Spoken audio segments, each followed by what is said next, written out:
Mics are good. Mics are good. Great. Okay, sounds good. You'll notice that we have Wisconsin beers on the table, and that is because I'm so pleased to be joined by Senator Johnson from my home state of Wisconsin. Just want to thank the senator, of course, and thank CPI, the Conservative Partnership Institute, for hosting us. This is a really, I think, important week because you've probably seen a lot of people reflecting on the 5-year anniversary of COVID being declared a public health emergency. So we have a lot to discuss with the senator. Just as a quick introduction, I'm Emily Jashinsky. I am the host of a show called Undercurrents. So welcome to all of our subscribers over at undercurrents.tv. We're normally in Unheard's DC bureau, but today we're here in this wonderful location. And I just wanted to thank the senator first off for being here and for all his advocacy on behalf of the health of Americans. Well, thanks for having me.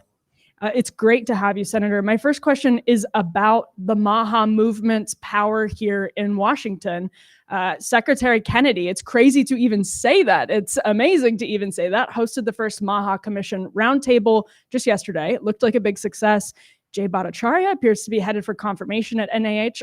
Also an amazing thing to be able to say, along with Marty Makary at FDA. On the other hand, though, there was the dust up with Weldon here in Washington just over the course of the last 24 hours. Dave Weldon was RFK Jr.'s pick for that role. Here's what a CNN medical analyst said, quote, "I think the withdrawal of Weldon is a tacit acknowledgement that RFK Jr. is in trouble. Weldon was RFK's pick." So I wanted to start off, Senator Johnson, just asking if you could give us a progress report on Maha's first 50 days. Well, I would say the opposition to RFK Jr. is alive and well, okay? They would have liked to have defeated his nomination, but they couldn't. Right. Because Americans want to know what's causing this explosion in chronic illness. Americans actually do want to know what is causing autism. And literally for decades, we haven't even been able to ask the question. Mm-hmm. You know, anybody who does gets vilified. They do everything they can to destroy those individuals. But listen, I give President Trump and Bobby Kennedy all the credit for moving this forward. I mean, had it not been for Bobby recognizing that he wasn't going to win the presidency, because it's very difficult with 30 parties. It's even more difficult when you have the party of really his family name, not even allowing you to run in a primary. The party of democracy, right? So he finally realized it was futile. The way the legacy media wouldn't even put him, give him any airtime whatsoever. The only airtime he got was pretty much on conservative outlets. Mm-hmm. And he resonated with conservative audiences. And so the fact that he decided to suspend his campaign and join forces with President Trump, and President Trump welcomed him. Two individuals that obviously have different ideas in different areas politically, but they absolutely both wanted to come to, develop the knowledge of what is causing chronic illness. They wanted to find out what's causing autism. They wanted to address this problem. And so they put their political differences aside, focused on an area of agreement. And in doing that, not only demonstrated how do you solve a problem, but also how do you take the first step in healing this horribly divided nation? How do you heal and unify it? And so I give them great credit, and that's, but it's the public support for what they both want to do that made this possible. But again, the fact that they were able to defeat the Weldon nomination, it's really tragedy, because I spoke with the doctor. He's got a very open mind. He's certainly not anti-vax. He vaccinates his patients, okay? Mm-hmm. He just has some questions, like, maybe, just maybe, 85 doses on the childhood schedule, vaccines given in three to six different vaccines at the same time to very young infants whose immune systems are just developing. That might be a problem, but we can't even ask the question. So again, I give Donald Trump and Bobby Kennedy all the credit for taking really a giant leap forward in terms of addressing this problem, but also demonstrating how we're going to heal and unify this very divided nation.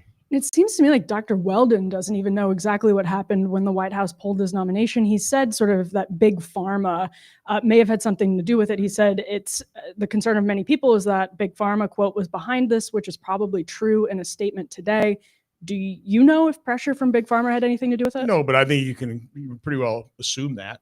Again, they couldn't bring down Bobby Kennedy because what he was doing is so politically popular in completely nonpartisan fashion. So, Republican senators couldn't vote against him, even those that might have wanted to.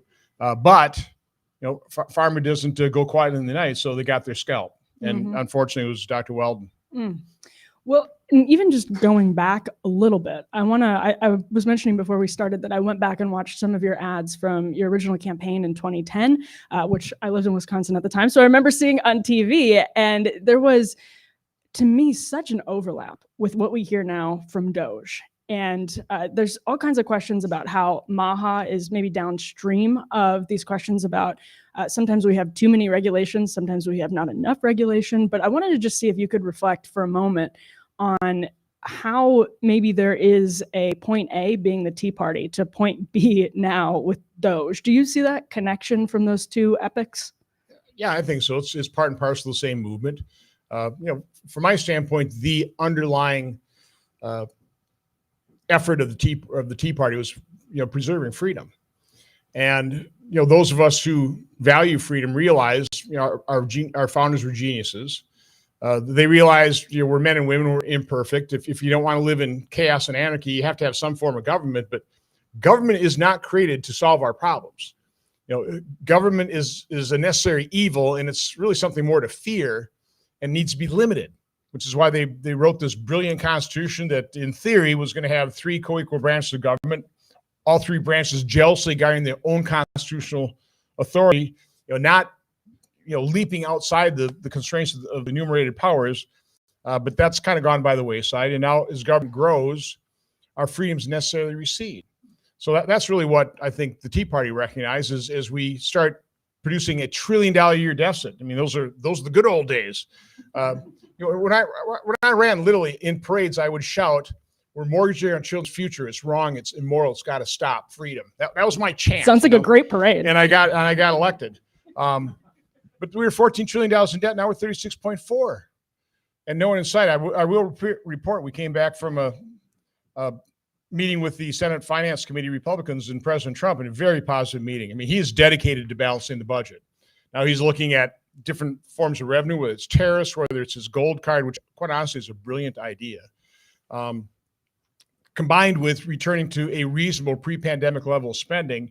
And that'll be kind of the combination of factors that I think we've got a real shot at it. So I'm encouraged by that. I could not be happier with how swift and how bold and how decisive he is acting to honor the promises he made to the American public, secure the border, end this wokeism throughout government and in our university systems,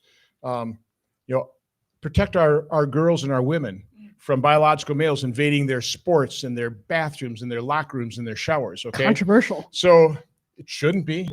It's only controversial in the legacy media and with, I guess the crazies who embraced all that. Okay. But, the vast majority of Americans are really supporting what President Trump is trying to do here. So I'm encouraged, but there's no doubt about it. There's pretty much a direct line from the Tea Party movement to, the MAGA movement and now the Maha movement. This is all about, we don't trust government.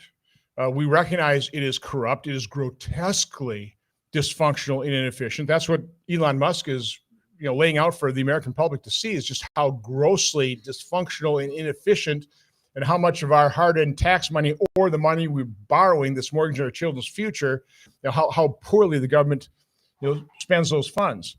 So again, that's what I think most people support, what Elon Musk is doing, even though the press is doing everything they can to create fear of Elon Musk. What blows my mind is, the drumbeat is, he said, unelected, some with conflict of interest. What about the unelected bureaucrats that are completely unaccountable, that are the deep state, that do not provide the radical transparency that Bobby Kennedy is absolutely dedicated to provide as Secretary of HHS? By the way, he's running into roadblocks right off the bat. This is not going to be easy. I just want to caution everybody. This isn't, Trump didn't take over. Now, it's amazing how much he's accomplished very short term, but extracting information, extracting truth, from the deep state is not going to be easy. They are not going to go, like the big pharma. They're not going to go quietly into the night. One of the things I took away from the Tea Party era, and probably a lot of us in this room took away from the Tea Party era, was this total appetite among average conservatives, Republican voters, for their lawmakers, their elected officials, to absolutely stick it to the political establishment here in Washington. And I'm sort of fascinated, and I'm curious for your thoughts on how Democrats are now handling their own shutdown dilemma. Senator Kirsten Gillibrand was reportedly yelling so loudly today that you could hear her through a wooden door in the Capitol. I think that was wish I would have heard that. Right? But do you sense that they are starting to finally pick up that the mood of the country is completely fed up with the Hillary Clintons, the Joe Bidens, and the Kamala Harrises, or are they still completely sort of aloof to that point? I think most of them are totally clueless. They are so dedicated to this wokeness and their radical left ideology. And they've whipped up their base. I mean, they've been lying to their base for decades. And so their base is now demanding that they show, fealty to this ideology. And so, we're hearing senators are, they are, if they're doing telephone town halls, they're getting thousands of people on there demanding that they, dig their heels in on the CR. I mean, understand how absurd it is, by the way. A continuing resolution just continues spending for the priorities of the previous fiscal year. Let's see who signed that into law, who passed that. That'd be Joe Biden and Democrats in the Senate. That's their spending plan. I voted against it. I didn't like it. Okay. But I also do not like government shutdowns, which is why I've been promoting Preventing Government Shutdown Act ever since I was chairman of Homeland Security.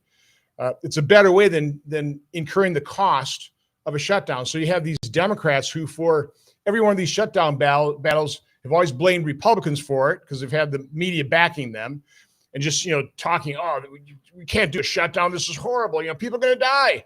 All of a sudden, they're going to take us to the brink. They're going to shut the government down. Now, the question is, will the legacy media hold them accountable? Because obviously the House passed this. It's a pretty clean CR. So understand, we're already halfway through the year on a CR. This is the second half of the year. We've tweaked $900-some billion worth of spending by a few billion for defense, reduced, a few $1 billion for programs that are kind of one-time spending. By and large, that's kind of what we're talking about. It's basically 2024 spending, and they're going to vote no.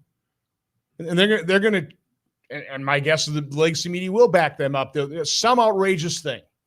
They'll come up with something and it'll justify their voting no and shutting down the government. It'll be interesting to see how this plays out. Are you conflicted at all on the CR, or is it? I mean, you're a no. Again, I have been opposed to shutdowns, and because we did not take care of fiscal 2025 funding. First of all, before the fiscal year, which is what we're supposed to do, but certainly not before President Trump came into office. I mean, I knew Democrats aren't going to cooperate with us at all. So I've been predicting for quite some time the only way we're going to fund 2025 is by CRs, whether it's a week at a time, whether it's 30 days at a time, or whether it's a year. Now, the House has chosen to do it for a year, try and plus up defense a little bit, give President the flexibility. It's kind of amazing. If I were in the White House, okay, and I would be going, make our day, shut it down. We'll manage this just fine. They're kind of, I think from the president's standpoint, do it either way. Because you're not going to shut down the vast majority of the government. And the good news for the American public, a shutdown under a Republican president will make it as painless as possible. A shutdown on a Democrat president, because the press is blaming the Republicans, they make it as painful as possible for the public. So the Democrats just might find that the American people aren't going to mind a shutdown at all because it's less than 10% of the government that actually does shut down. Now, I'm going to feel really bad for government employees who are deemed essential and have to work and still don't get paid. But we can come back by unanimous consent and say, let's pay the Coast Guard. Let's pay Customs and Border Protection. Let's protect these people, okay? Because of Democrats, obstinance. But again, I don't know if we have a shutdown. My guess it's not going to last very long because I don't see how the the Democrats can really sustain it. Yeah, I'm curious how they take that lesson from all of this, hearing from their base and everything. Speaking of that, in the Tea Party era, in 2012, you wrote, quote, "Federal spending is the visible portion of government fat." And this is actually so perfect for Maha, by the way, even the way you illustrate this. "Federal regulations are the less visible plaque clogging the arteries of our economy." I agreed with that then, I agree with it now, and I imagine you do too. I wanted to ask, though, how you think about federal regulations and the economy, given that Maha is fiercely critical of corporate capture that sometimes involves bad regulation, but can also sometimes involve under-regulation. So how do you balance that now? So you have to recognize that, again, we're not angels. I mean, there's some really bad people in the world. And so you need something trying to prevent that badness, trying to protect the public. So again, we need federal health agencies. We need some kind of regulator to ensure that what's in drugs is what the drugs say is in it, that the drugs are as safe as possible, that we have honest scientific research and honest studies. Right now, we don't have that because of the corporate capture, because government's been funded and you've had one evil person, Anthony Fauci, doling out tens of billions of dollars of loans for decades. Okay, so Anthony Fauci got the results he wanted, for example, on remdesivir. I mean, the World Health Organization recommended against using remdesivir. I think remdesivir killed people. They had knocked out their kidneys. It was like the worst thing you probably could have done for somebody in the hospital, but that became the standard of care. And unfortunately, our doctors are just following a protocol, and they can administer something that they might even in the back of their minds think, I may be killing my patients here, but I'm not going to get in trouble for it because this is what I'm being told to do. Anthony Fauci said, this is the way. Well, put about $3,500 in the pocket of Big Pharma for every course of treatment. So no, I mean, there is real corruption. I quite honestly don't even know what question I was answering for you. Over-regulation. So we need some level of regulation, but it has to be honest. I think the first task of Bobby Kennedy is you have to restore integrity to science. It's not going to be easy, but also recognize, as opposed to Anthony Fauci, who claimed he was science, what science is skepticism. That's why it's so tragic that Bill Weldon, David Weldon, Dr. Weldon, he was a skeptic. He wanted to see the data. Prove it to me. Bobby Kennedy's a skeptic. He's not going to go half-cocked and just, hey, this is what I believe, so we're going to institute this. He's going to make sure that his actions are guided by real science. And from my standpoint, real science is going to be having everybody at the table. So as we move down the path in terms of, what's in our food, I want agriculture there. I want big food processing. I want the Maha movement. I want the nutritionists. I want everybody at the table because science isn't always black and white. It probably rarely is. Particularly when you're talking something as complex as the human body and as varied as the human body and our reaction to different chemicals and ingredients, that type of thing. So again, this is not going to be an easy task, but there's an approach to doing it. But right now, government funding promoted by or funded by corrupt individuals, captured by, I hate because I'm a private sector guy. I hate talking about corporate interests. But that's what we're down to now. I mean, it's just true. I don't have a problem with big business until they use their power to corrupt the process to the detriment of their competitors, the detriment of the public. And again, that's probably Lord Acton, probably one of the most brilliant statements ever is that power corrupts, and absolute power corrupts absolutely. Well, what is government? I mean, at its core, government is power. And so it will be corrupted, which is why our founders realized, let's limit it, because whatever we got is going to be corrupted to some extent. So we have to limit the harmful impact of the corruption of the government that we do need. And so how do you view the possibility of DOGE reductions at NIH, well, actually more broadly at HHS, NIH, FDA? What do you make of how that could go? First of all, I could not be more pleased that, again, now here Trump teamed up with Elon Musk, who I think inarguably is one of the most brilliant and accomplished and effective human beings ever to walk the face of the earth. I mean, let's be honest. I mean, whoa, this guy is unbelievable. And we've got this guy working for us for free. and recruiting a bunch of other very young people to use their brilliance to go in there and first of all, mine the data that, I, as a investigating overseer, trying to conduct oversight of Congress, would never get, but he has access to it. And they're asking questions that actually I can't believe they've never been asked before. It's like, okay, and all these checks going out of Treasury, I mean, do we code these to accounts? Do we know what this money's for? The answer is no. How we got 2 million federal employees. How many credit cards do we have out there? What, over 4 million? Are you kidding? It's like, it's a good deal. It's just unbelievable. So no. So what we need to do though is, he can stop at least temporarily paying these contracts. But does the president really have the empowerment power? But what we do know from the Empowerment Act is we have something called rescission. In addition to reconciliation, we have this device called rescission, where if it's generated in the White House can recommend that this spending is rescinded, and that can be discretionary spending as well as the mandatory that we can only address during reconciliation. So, or only mandatory can be addressed during reconciliation. So we've got two ways of using just simple majority votes in both the House and the Senate. And what my recommendation was repeatedly, the White House, including just an hour ago, is let's do multiple rescission packages. As Elon Musk comes up with, 3 or 5 just outrageous example, package those with a bunch of other horrific examples of waste, fraud, and abuse that we want to rescind, and do it on a monthly basis. Let's shift that muscle memory. Let's have the public aware of the fact you just can't wait really for the next package to be outraged again, and then support our action of voting to rescind it. I have 2 more questions before we get to the audience, so please get ready for that. I want to just ask Senator a question from one of our Undercurrents.tv subscribers, Robert Schwartz. He's curious about food stamps, which is important right now because Congress will likely take up the Farm Bill this year, which will be a fascinating process in the era of Maha. But he asks, what criteria do the nutrition experts of the federal government use to define food?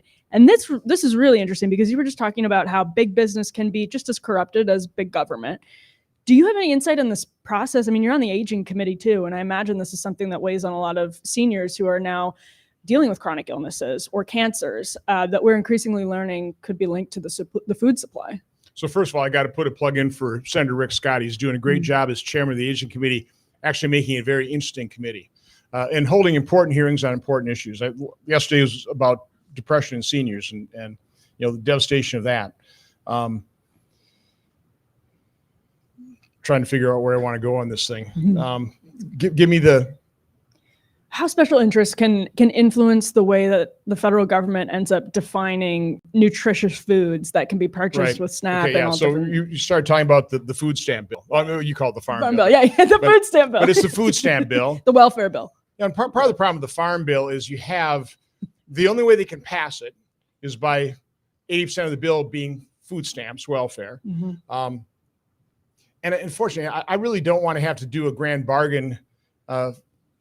Wisconsin dairy versus Kansas wheat versus, it's just, I'd much rather have Wisconsin take care of Wisconsin dairy in our agriculture and Kansas do theirs, and far better off with just a grant program. And you guys figure out how you want to do it, but we federalize it. The problem with food stamps is we've just exploded the eligibility. So it used to kind of go up and down based on, good times versus bad times. Now it's kind of stuck there at a pretty high percentage. I haven't researched it recently, but I think it reached about 15%. It used to be at 6% and then go, and now I think we're stuck somewhere in the 12, 13% range. So, but it's a very legitimate question. I mean, should we be funding, and I hate to say this because I love Cheetos, but I quit eating them. And donuts. Oh, wow. I'm actually trying to improve my diet, and you actually lose weight doing that. But no, I mean, should we, again, we want to help people who can't help themselves. We want to help people help themselves. So we're a very compassionate society, but should we literally be funding and allowing food stamps to be used for sugar pop and Cheetos and donuts and, all the kind of crap that I love to eat? Miller Lite. Really, we should kind of limit it to healthy whole foods that are a whole lot cheaper, and they'd be far more nutritious, and the people benefiting from food stamps would be leading a healthier lifestyle, and it would cost the American public less. So to me, that just makes perfect sense. I'm sure it'll be called racist, but yes. It's actually being concerned about the health of the people that we're trying to help. Right. Now, you actually come from the plastics industry, and this is so interesting to me because Maha is very concerned about microplastics, and actually people even outside of the Maha movement are concerned about microplastics. Have you changed the way that you've seen plastics, or does your experience actually kind of shape and give you a lot of background on that? Now, listen, my eyes have been opened, and I've got a very open mind. And one of the things I've said in my public events, like the last paragraph of my opening statement was, I'm amazed at the knowledge that mankind has accumulated over the millennia and how rapidly we're adding to that knowledge base. But as much as we know, I would argue that what we don't know vastly exceeds what we do. So, you have to bring that level of modesty, that level of humility into any of these debates. So I've got an open mind. It is kind of scary when you realize we got a credit card worth of microplastics in us. That's one of the things I've heard. Right. I just don't know. Something's happening, but let's balance it. Something's going right too. Okay, when they started Social Security in the 30s, the life expectancy was about 61 years old. By the way, that made Social Security a very long-term type of program because they set retirement at 65. So they extract wages for most people who would never get old enough to realize the benefits. Now life expectancy is approaching 80. Okay. It's taking a little downturn because of fentanyl overdoses, that type of thing. But, so we're making progress. We must be doing something right. But also as we age, is it quality of life? Are we aging in a healthy way? You've got Alzheimer's, you've got chronic illness, you have all these other issues which are enormously expensive. And the rise in autism, we have not begun to see the societal cost of that. Because as it's risen, a lot of these young people with autism are still being taken care of by their parents. Well, I hate to break to everybody, we all die. And so those parents will pass on, then all of a sudden those individuals, particularly the ones severely autistic, are going to have to be taken care of by the public. It's going to be enormously expensive.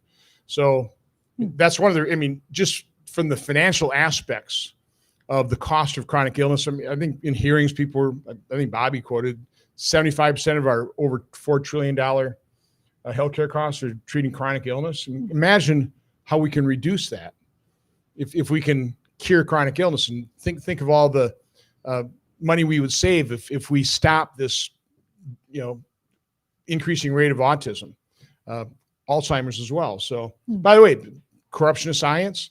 So I'm just reading about a scientific study on Alzheimer's about the plaque corrupted. So we've spent billions of research over the decades going down a false rabbit hole. At least that's what people are saying. Got to take that seriously. When you corrupt science, you're causing a great deal of harm. How better could have that billions of dollars of research into Alzheimer's been used if they weren't going down a false rabbit hole produced by a fraudulent study?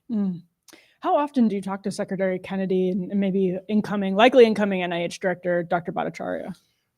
Again, I don't bug them. They're really busy right now.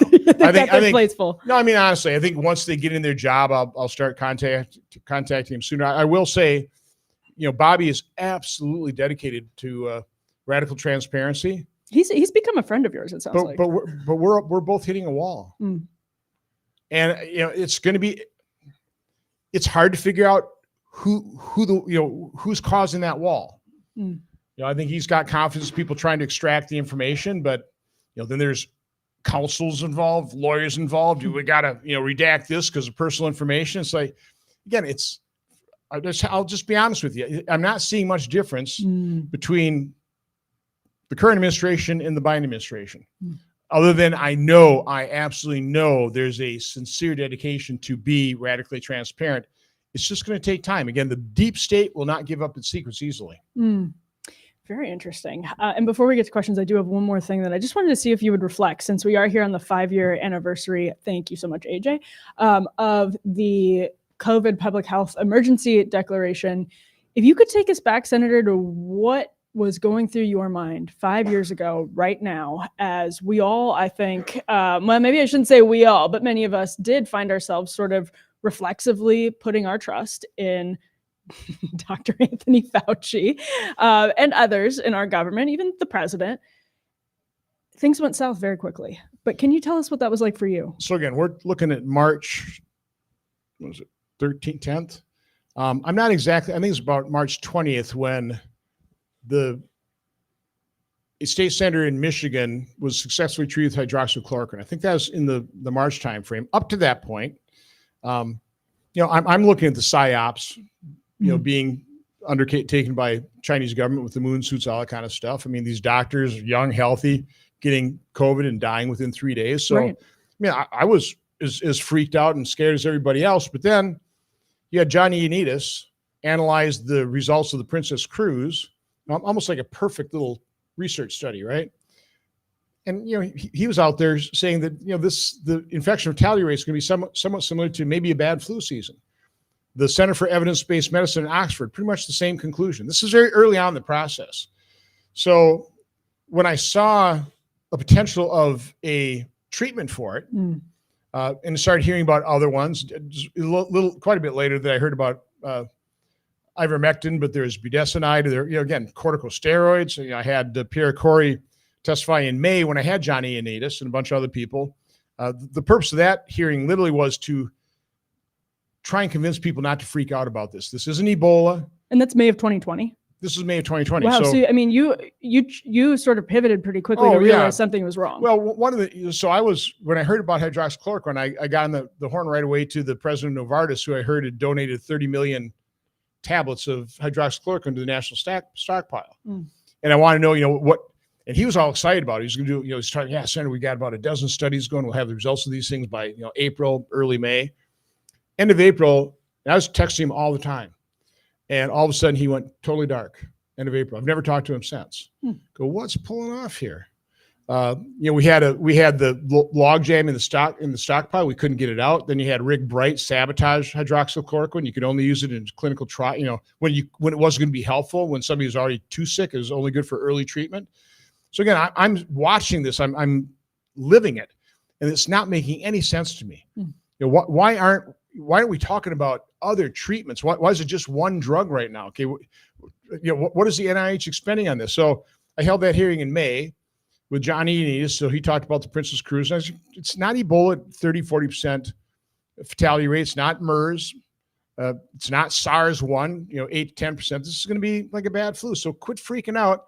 Also had Pierre Corey for the first time talking about corticosteroids. Of course, he was vilified for it. And then about 8 weeks later, all of a sudden a study from dexamethasone out of the UK say it works. Now they always underdosed it. They didn't use enough of it. So no, I mean, I was highly suspicious very early on, end of April, early May. And I really wish I would have been holding hearings earlier. It wasn't until after the election that I finally brought in Peter McCulloch and Harvey Risch and those guys, and they talked about hydroxychloroquine. Then we brought in Pierre Corey in December, and Gary Peters just really set him off, and his opening testimony, because Gary Peters was so rude to him, went viral, and then YouTube took it down. Then I got introduced to the vaccine injured. I was censored on my as I was watching VAERS, and confronting Francis. First of all, I confronted Francis Collins in December, asking, "What are you doing about early treatment?" I mean, this is the NIH's guidelines was do nothing, go home. Be afraid. Hope you don't turn blue so that you have to go to the hospital and they'll kill you with remdesivir and ventilator. I mean, you understand, you got put on a ventilator. 90% of people died on ventilators. So I realized early on they did it to, isolate the virus. So it's not circulating all over the place. I mean, I understand that, okay? Especially when everybody's afraid of it. But, later on when you realize that, no, most people survive. But the fact that we weren't concentrating on early treatment, I asked Francis Collins over the phone, what do you do? Oh, Senator, we're spending hundreds of millions of dollars on exploring all these molecules. Okay, well, send me evidence. He never did. Later on, about April of 2021, when I'm watching VAERS, and this was, a few thousand deaths. Back then, it was like 47% were occurring on the day of vaccination within 1 or 2 days. So I'm in a meeting with him, personal meeting with about 4 or 5 other senators. They're all slapping themselves in the back. Hey, we got those test kits out. And I'm going, hey, Dr. Collins, are you looking at VAERS? Are you seeing these deaths? And he said, Senator, we've attributed 6 deaths to the J&J, the clotting with the child age bearing women. So, but he said, Senator, people die. That's how callous it was. I mean, to me, it's obvious correlation, may not causation, but man, that ought to be something you ought to be concerned about. And just fast forward, that connected me to the vaccine injured. I let them tell their stories in Milwaukee. Mm-hmm. They got vilified. We all got censored. It's sick. It's sick what happened. And I agree with Scott Atlas, who had a good article in the Wall Street Journal last week saying we need a COVID reckoning. Mm-hmm. They want to just, skate into the sunset there. And it's like, well, we had to make some tough decisions, and, but we tried to do the right thing. No, they need to be held accountable. At least it has to be exposed, which is why we need radical transparency, and why Bobby and I will work hard. And we'll eventually crack this nut. We'll eventually get that radical transparency. I just wish we already had it. Well, thank you, Senator Johnson. We're going to move on to the actual off the record portion of this off the record conversation, and go ahead and say goodbye to everybody on the live stream, because we have some fantastic audience questions to get to. The first, Senator, is what agency, if